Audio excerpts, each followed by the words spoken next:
The first time I saw my kids, I saw them on a screen, and the first time I saw them in real life was one community visit where we got to see them off screen. So today everything has moved online, but I think schools have moved online in very, very different manners. Like WhatsApp is school for me, Zoom is school for me, and that's how it sort of shifted platforms. But I think the essence still holds in the same manner. Teach for India is an organization that goes into government schools and low-income private schools, and they sort of set up a system where you take a grade from a lower class to their 10th grade. Their ideology is that one day every child will be educated. So we not only teach, but we bring in a lot of different elements into our classrooms. Today, I think our numbers are 142. Online to my Zoom classes, which is the class that they have with me and the other fellow, we have about 45 to 50 students that are able to come, right?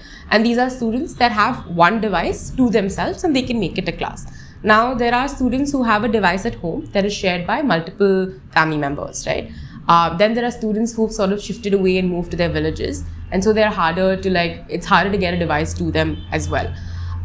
So what happens with the rest is that about 99 or about, I think more than that, I think 110 of them are currently learning with their volunteers. So what the volunteer allows is that I can take classes during certain set period times during the day because I take class with a larger bunch. But with volunteers, because it's one-on-one, they will call them as many times as they have to. There are students who do classes at 10 in the night, whether they're working, whether their parent is working, but there's that scope of them having that one-on-one interaction and one-on-one learning with that volunteer. So not everybody is able to access large classes, but they are still learning in one format or the other. Zoom has a raise hand feature.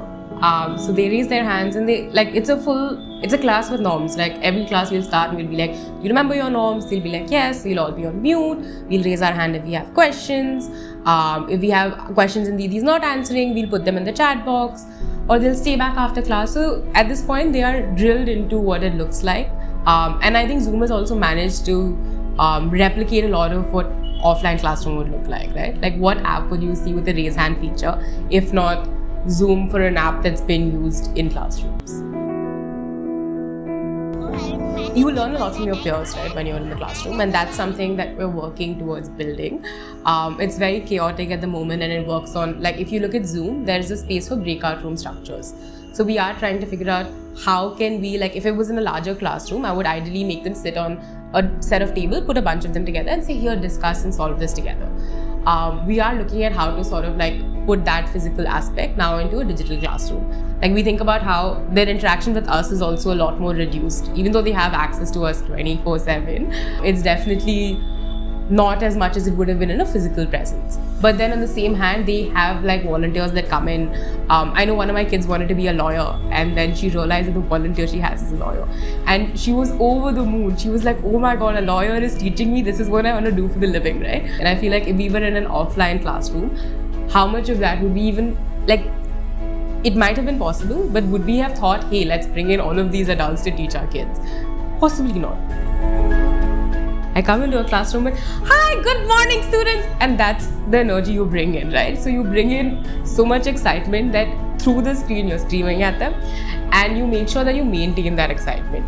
Even though it's Zoom and you know that if there are 45 kids in the classroom, not all of them can speak at the same time. You say, hey, can I engage them in some way or the other, right? If I'm teaching them fractions, I'm like, hey, on the screen, are you seeing a proper or improper? Can you give me a thumbs up or thumbs down? Now, immediately, I know that there are 3 or 4 of them who are not giving me a thumbs up or thumbs down. So I'm like, I see there are no thumbs up and thumbs downs from Shahid or, from Faizan. And then they're like, no, Didi, we're here, Didi, we're here. So they, till they know what's happening on their end, they know what that's like. And in a general classroom, they talk about teacher presence and they say you should be able to vibe out how many of your students are tuning in versus how many of you are not. And I think eventually if you do teach online, you also figure out within an online structure how many of them are paying attention, how many of them are not.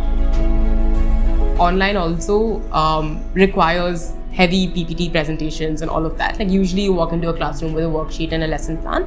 Now you walk into a classroom with a worksheet, a lesson plan, and a PowerPoint presentation. And of course it's kids, so you need to make sure your PPT is fun and interactive and looks good for them. Also, you think about the fact that, I remember we were teaching out of our laptops. And I remember one day we were like, our students are learning out of phones, right? And for us to really experience that is important, because Zoom also as an app looks so very different on a phone compared to what it looks like on a laptop. And then I remember we did 1 or 2 classes from our phones to say that, hey, what do we need to make sure when we take in a PowerPoint presentation that my student never has to struggle with like font size. And these are very, very small things, but it is about like these small things that you keep in the back of your head, right? To say that I know online school stuff, I know you miss your friends, but the least I can do is make sure the font size is 18 above so that you don't struggle to see your screen, right? Like you don't struggle to read something when I'm asking you to read it. I feel like the need for an offline classroom is definitely something that we're looking forward to. Like we are waiting for this to slow down to go back into the classroom.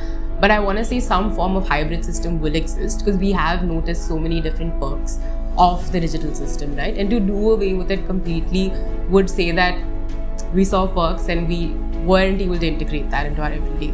So I know for our classroom in particular, we will do our best to make sure that at least some of these systems are in place, because we saw great results from them. We saw the children benefiting from them.